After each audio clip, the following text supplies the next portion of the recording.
Good morning. Welcome to the Impact Driven Leader podcast. This is your host, Tyler Dickerhoof. Today, we're live on LinkedIn, simulcast, and coming later to you on YouTube. But glad to be here with producer Alex. Just got through the Thanksgiving holiday. Each of us are kind of getting over a little bit of this chest, nasal congestion, cold that seems to gone around the whole country.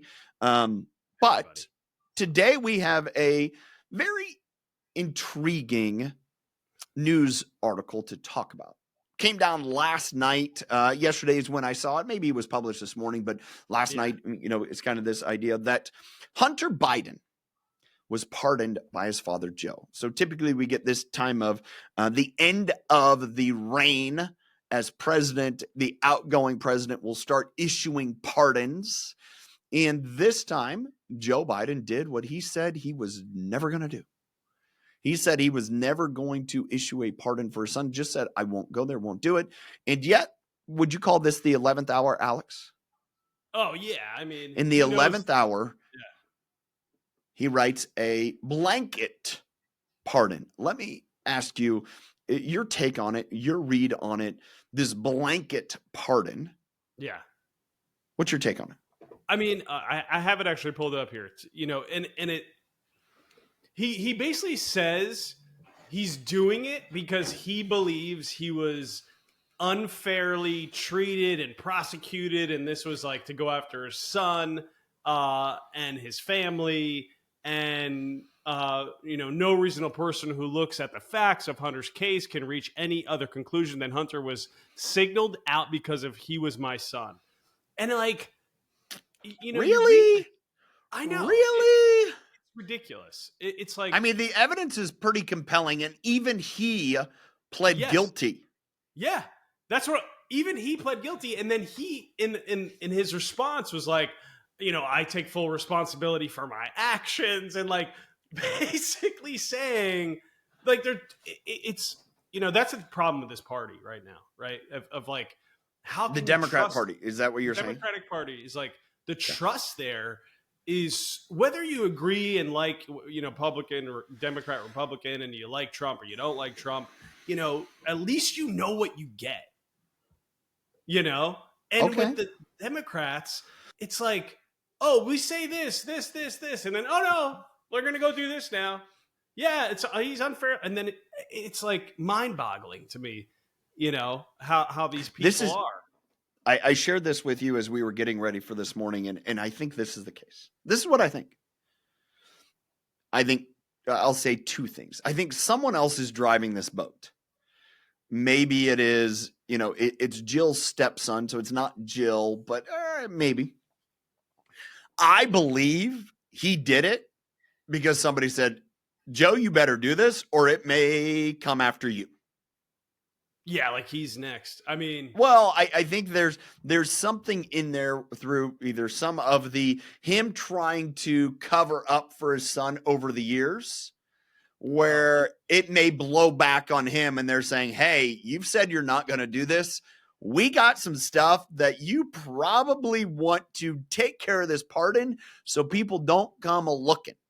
Yeah, and for those that don't know, Hunter Biden, has been under scrutiny, for a long time. I mean, he had drug addiction, alcohol addiction, crack cocaine, gun possession, tax fraud. I mean, he had a pretty rough going, and then he cleaned up, sobered up, and all those things, but was still had to pay for the mistakes that he made. This is what I think. This is what I think happened. Again, this is all speculation. It just seems a little peculiar. Yeah, it seems a little peculiar, and this isn't banging on, beating up a president. It's just, this is what I wonder is if some of the naivety that Joe has shown over the period of 4 to 8 years plus is that at some point he was funneling money into Hunter's things, which has kind of been all but verified. And they're like, you could end up being a major accessory because of the money that you funneled to him. Yeah. Listen, anything's on the table. I believe with this family, anything's on the table. Just given the fact that he just, It's like you tell someone, I'm going to, this is what I'm going to do. Let's go to leadership. This is a leadership, whether you run a small business or a very large, entity. And you keep telling your employees, we'll never go back to the office. We're never going to go back to the office. We're never going to go back to the office. I promise it's not going to happen. Hey guys, everybody's going back to the office. Here's my take on that. You said, Well, I mean, what kind of breaks the just trust? Well, I think this is what would have been, in those cases you have that, a CEO saying, we're never going back to the office. I'm not a fan for going back to the office. We're not going back to the office. And then all of a sudden you get to a point where you have to say, we got to go back to the office. Now, here's how you handle that. We got to go back to the office. Hey, as much as I didn't want to go back to the office, circumstances have changed. This is what we need to do. This is what we need to do for the longevity of our company. If you don't run and return to the office, I understand, because I've made promises that I won't make you come back to the office. We will figure out a way for you to go somewhere else. But this is what we have to do in order for the best for the organization. Okay. That's how you handle that situation. Tell the truth, take ownership, make amends, move forward. So in that case, Joe, I'm not going to, pardon my son, I'm not going to go there. I'm not going to go there. All right. Circumstances have been made aware for me to know the best thing that I can do for my family is pardon my son. Okay. That gives a lot of gray area, but yet you own that, hey, I'm just doing this for our whole family, as opposed to I'm bailing out my, son who's who's had challenges. Yeah. Here's the bigger point.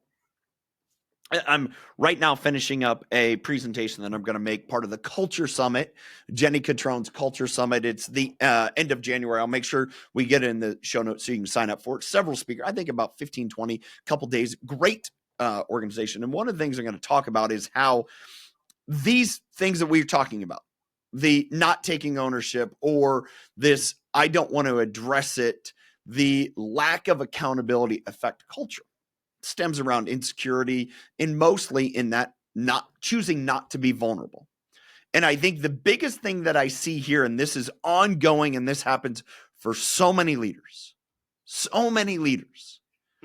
is I don't want to deal with the backlash. I don't want to deal with the grenades. I don't want to deal with the issues. So I'm going to choose to just skirt it and not deal with it, thinking that's the best way to deal with it. So by Joe pardoning his son, we don't know what kind of family arrangements they made, but unless he's sending him to Guantanamo Bay and sending him to the resort there, he's not being held accountable for his actions. He's getting bailed out. And we've seen so many of that. We go back to the bailout 07, 08. That didn't help our country.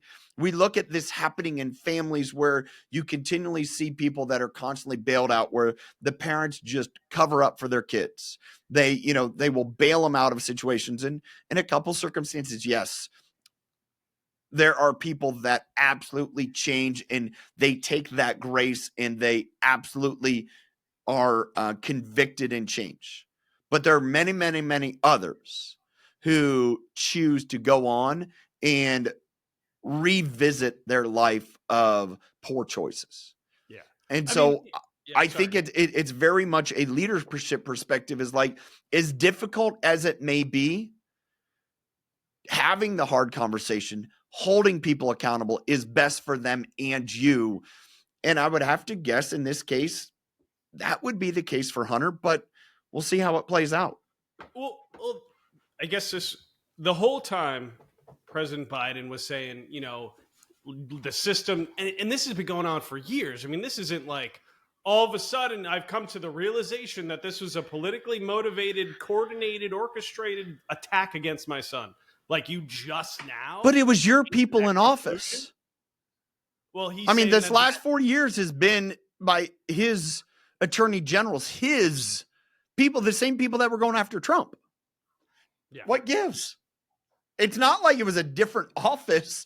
It's kind of like, hey, buddy, happened under your control. So you're saying this is my take on what you just said. You're saying your people, aka the Democrats, the people that you have appointed to office, were the ones going after your son. So you're saying your party turned against you? Yeah, basically. Is that what you're saying? The Democratic Party is in peril right now. I mean, you have the still president. I mean, just for about a little less than a month remaining, and he, like you said, he's going to be giving his pardons. But they clearly couldn't find a strong candidate to battle against Trump, and we all saw what happened and what unfolded, and Trump pretty much dominated the election, and now you have this. These are his words. This is what Biden's saying is, I believe in the justice system, but I have wrestled with this, and I also believe raw politics have infected this process, and it led to a miscarriage of justice. I hope Americans will understand why a father and a president would come to this decision. I mean, I think I do understand why. You know your son's guilty. This is you're getting old. You don't know how many years you have left. You don't want to see your son in prison for the next 15 years or whatever. And you're kind of giving him an early Christmas present. Thank God your father's president. Here you go. I mean, it begs of me again this idea that choosing not to hold him accountable. Going back and we think about, all right, what happened when Trump was president 4 years ago? And one of them that he pardoned was Charles Kushner, the father of Jared, and was a real estate developer who pled guilty. 18 Kushner. Counts of falsifying. Not related. Not related. Different spelling. Maybe related somewhere somehow, but not related. Somehow. I mean, that I know. And for falsifying tax returns, retaliating against a witness, and making false statements about campaign contributions. So again, messy. I think here's the thing is I want to ask you, do you think presidents should be given the power to pardon? I don't know the history of the pardon, and I know Bill Clinton pardoned somebody, Roger Clinton Jr., I think. His brother, yeah. His brother, yeah, for drugs and all that kind of stuff. He was pretty much, Roger, I think, was very much like Hunter. Yeah, very similar. 2 peas in a pod. Both in the Democratic Party, but a lot of drug issues there. Yeah, he pled guilty to selling cocaine to an undercover police officer. Yeah. Spent a year in prison. So the pardon, he did his time. The pardon just cleared his criminal record. Okay. Yeah. I'm okay with that. If you're, for example, in 2001, 16 years after convicted, you haven't done anything else, and we're just going to clear that from your record so you can, not. Okay. I mean, okay. But back to, do presidents do you think they should have the ability to pardon people? Like, hey, you were, guilty of whatever, trafficking. You were, the lead trafficker out of Colombia, Pablo Escobar's right-hand man. Yeah. And I'm going to choose to pardon you. I'm looking back at this pardoning thing. I guess this goes back to the beginning. In George Washington, if you, I don't know how trustworthy it's on Wikipedia, but this is a partial list of people pardoned or granted clemency by the President of the United States. The plenarial power to grant a pardon or reprieve is granted by the President by Article 2, Section 2, Clause 1 of the Constitution. The only limits mentioned in the Constitution are the pardons are limited to federal offenses, and they cannot affect an impeachment process. The president shall have the power to grant reprieves and pardons for offenses against the United States, except in cases of impeachment. And this has been, George Washington had 16. Ulysses S. Grant had 1,300. Let's go to some more recent. That's a lot. But I wonder what Grant's was. Had 3,687. Oh my God. Interesting. Barack Obama had 1,927, Donald Trump 237, and Joe Biden excuse me. Joe Biden has pardoned over 6,500 people for the simple possession of marijuana, which I kind of like. I mean, that's Yeah, I mean, I get that when you have so many states that have changed that law. I mean, you see often you hear stories about people that are, just finished their sentence for a law that is no longer a law. yeah.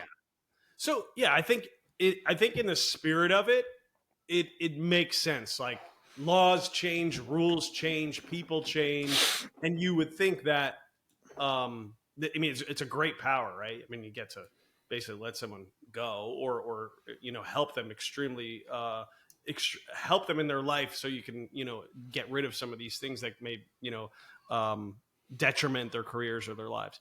But if used just like anything, if used maliciously or in a way to um, you know positively enhance themselves or their families, like it's not fair, it's not right, and it is all in the power of that individual. And so in some ways I really like it. I think it's good, and it can be used for good. And in the case like this, in my opinion and probably many others, is just a father trying to give his son an extra chance and doesn't want to see him go to prison. Yeah. And that's what he's doing. And not just Could we almost say this is a story non-story? I mean, it's the it's biggest story in the news today, it is, right? yeah, It is the top. It is when you look across the different platforms. This is what people are talking about. Is it really a story though, or is it we're making a story of it because one, the history that Hunter has had, and two, there's really not a lot else to talk about. yeah. I mean, yeah, it's typically a quiet period, but I think it is the fact that for so long Biden had said he would not do Yeah, this. If he never said that, and this is the problem, if he never said, no, I will not interfere, blah, blah, blah, and over again, the press secretary saying it, if you see those videos, I don't think it would be a big deal. It would just be like, he never really had a say on it and didn't have a real stance on it. He's pardoning. Okay. But it's like a total pullback at 360 or 180 of what he said he would do. And that's, again, how do you trust someone that just pulls that on you? That I think that's the story. Yeah, I think it's the trust. Another good example. If you're a high level leader, a person of power in a business, and I've been in this situation, where it's like this person, isn't performing. All your employees come to you saying, "Yo, you need to let this person go, or I'm going," and you're like, okay, and you listen, and you find, and maybe Biden's listening to his family or friends, and he's like, but I said for so long, I'm not going to do it, and then he does it, and then everyone's kind of looking at you going, you know how could you have done that? And it's like, well, I was told this is what I needed to do, and I think it's the right thing to do. I think people are going to look at him going, he's old now, so he doesn't give a shit. But well, I it's mean, trusting that I'm looking back here, and it says 6 times Karine Jean Pierre said President Biden would not pardon his son Hunter, which the latest two instances were in August and November, shortly after the election. To me, there begs it again of the circumstances changed, yeah. and I don't think this becomes a legacy making point of it unless Hunter goes and does something else stupid. And Yeah, that's here's the part of that, and what is that the case? But getting back into the grand scheme of things, and I think here, and this is part of it, is, and so often we see this in politics, it's where so many people have issues with leaders, is when their word is no longer their word. yeah, exactly. And there's a part of it where we've almost just come to accept that politicians are going to lie. It's why they're very low on the trust chart. The one also right there with them is professional athletes.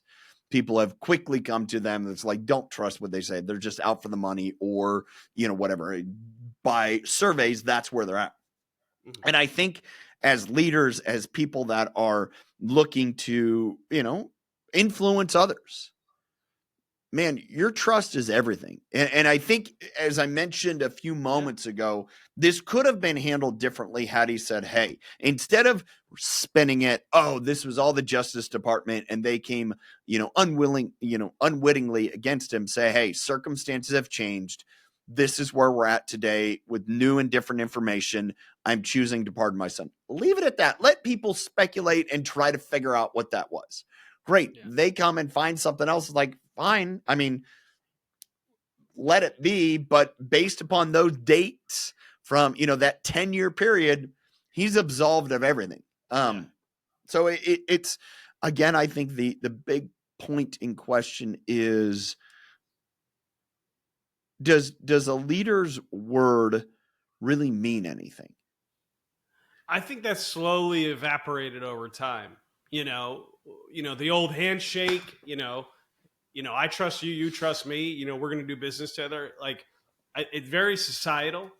For whatever reason, people like to undermine each other and try to trick each other. And, trust. So trust to me is highly important. It's like your word. I can sleep well at night and go to bed. At least that's me. But I know there's a lot of people that are not like that. So I just think that over time, your word, to me, means a lot. If you say you're going to do something, it means you're going to do it. And I just think that has slowly evaporated over the course of time. Do you have a take on that?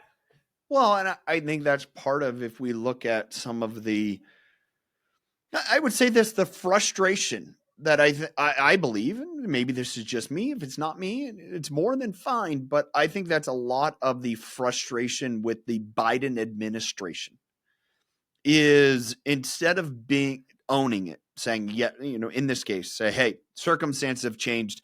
I know I said I wouldn't, I'm going to. It's very much like the rest of the administration. No, costs aren't higher. Everything's great, right? It's kind of like the Lego movie. Everything is awesome. Like, no, it feels like it's falling apart, but I guess I'm going to believe you if you tell me everything's awesome. I heard this morning, and it was kind of this comment that the American society in total has been very gullible until a point where you turn on them. And then all of a sudden they will come after you. And I forget what that was in regard to. Maybe it was this, maybe it was some other circumstance. And it made me think, is like, we are a very believing society. And I think this was about media and how media in the next couple of years will be completely gone. It will be, media as we know it will be gone, because it is all about clicks. It's all about, it's just not good. And I forget who was talking about it, but they were like, once media went to 24 hours a day, I was watching a show. I was watching Lioness on Paramount, and they were talking about it. And it's just, I fully agree that we've gotten to that point where you just can't trust in this idea of over the administration. I think there's a general consensus from a lot of people. We saw this fractioning within the Democrat Party. It's like, quit telling us what to believe, because honestly, that doesn't sit right with what I see. It doesn't match up with what I see in my eyes. So I have a really hard time with it. So I'm going to push against it, as opposed to, oh, I can understand. I can see that. We're not having that. And I think this is just the latest piece of that ongoing, dilemma of, you're telling me one thing and then acting differently, or we find out reality is not the case. Mm-hmm. Yeah, I agree. And I think I said it earlier. I think why, when Trump came into office in his first run, he basically did what he just said he was going to do. And you're like, okay, like, whether you agree with it or not, he just, like, I said this is what I'm going to do, and I did it. And then, you had a swing, and Biden came in, and we got major inflation, flip-flopping, things didn't get done that said we were going to get done. And you kind of go, you said you were going to do all those things, you didn't. Here's another example. It's like, maybe we should have go back to that other guy who with the crazy hairdo and the orange face. Like, at least he said, like, well, hey, and I think that was the, and I think, that was the biggest thing that people are like, well, I don't like what he says. And I think part of that is like, all right, well, here's the difference. Do you not like what he says, but he does it? Or do you like what someone else says and they do something different? And very much we find ourselves in a society where people will accept being told what they want to hear and deal with and put up with people lying to them and not being the case. And that very much is the lack of authenticity we have in our society is, tell me what I want to hear and, I'll let you do whatever, as opposed to holding people accountable to, no, do what you say you're going to do, and or be honest when you can't. And I think that's the last piece is, again, I bring this up third time now. I believe if Biden would have said, hey, circumstances have changed, this is what I need to do, it'd probably be like, okay, yeah, we can accept that. Fine, that happens. As opposed to, I never said I was going to do it, and now I'm telling you all the problems why I have to do it. It's just kind of like, no, those problems have been there the whole time. And if anything, it's an indictment of your own administration. Yeah. I think it revolves around, fear for the people of this country, fear, uncertainty, and doubt. If you're feeling those emotions about the current regime and the current, President Biden, and you're like, I don't know what's going on. I don't know what's going to happen. Why is this happening? And then you have this other, contender in President Trump. It's like, at least we don't have uncertainty. At least we don't have this big thing where because people don't like uncertainty. I think the general population, they like to know, like, what's gonna, like, what are the next couple of years? That's a human nature. Yeah. Tyler, if a leader is running in those areas of whether it's fear, uncertainty, and doubt, how can they pivot out of that? Or is there a way out of that? Or, because you're losing the trust of your employees and your people. Like, how do you get out of that if you're in there? Yeah, I think one of the biggest things that I've learned and I've read and I've studied and it's been impressed upon me is even in the midst of uncertainty, be clear. Be clear on the vision. Be clear on where you're going. Be clear that you have uncertainty. Hey, I don't know when it's going to happen. But you know what? This is what little bit I do know. And kind of those bouts of reassurance do more to build trust because, let's face it, our life entirely is uncertain. There is nothing that is certain, nothing. But what gives people comfort and what gives leaders the power to influence? Clarity. Clarity, clarity, and clarity. Clearly, I have no idea what's going to happen. But this is what I'm working towards. People will follow that as opposed to, oh, I got it all figured out. And people will eventually are like, really? Really? You want me to trust you? Like, really? Like, how do you? And like, there are manipulative people that can absolutely convince people into doing something, right? They're called con artists, right? We have them all the time, confidence people. And yet, they lose their power over time when they're found out to be untrue. Now, how do they, when those things happen, they always are a master of spinning it. And eventually you're spinning so many plates, they're all going to come down and crash. Like all the great con artists have failed at some point because the plates all come down crashing. And it's the people. Yeah. I mean, it's, we've seen that in the past, right? And I think that is, again, to the point here is you can have uncertainty. We're in a massive state of uncertainty. The people that make the biggest moves going forward are the ones that offer the greatest amount of clarity. They connect well with people. They see their empathy. They know what they're going through. That leads to influence. And ultimately, that's what accomplishes anything great. Is being able to have clarity in spite of the uncertainty. And, I know you have an event coming up, next year. At your Impact Driven Leader Summit, can you tell us where, when, how, and what's skills they can learn? So May 7th and 8th, Spokane, Washington. You can go to impactdrivenleadersummit.com to find out the details. We're in the process of locking down all the speakers. It'll be a great event. We'll have such a great time. Last year, we're now, you can buy the video content from last year. John Maxwell, Jake Thompson, Graham Cochran, Katie Casada, amazing guests that shared such great information. That is available. You can purchase that. Also buy a double ticket, buy next year and buy the video content from last year. But one of the main focuses this next year, partly because of one of our committed speakers, is talking about the effects of leadership and insecurity and these details on the community at large in our organizations, our culture per se, but also the impact of people. You talked about return to office as opposed to hybrid or work at home, how that's changing the dynamic, because that is here and now, and it requires a much different leadership style.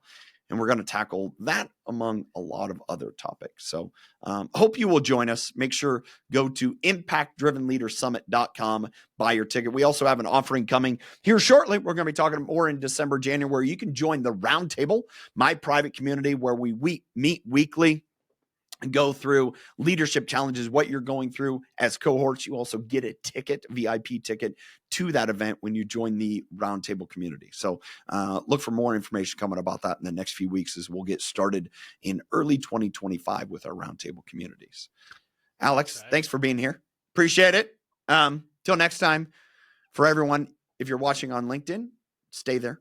Stay connected to the community. We release newsletters on Monday on the LinkedIn community. If you're on YouTube, make sure you hit subscribe, the bell, so you get notified. We release on YouTube new podcasts every Wednesday. Last week, Dean Stott.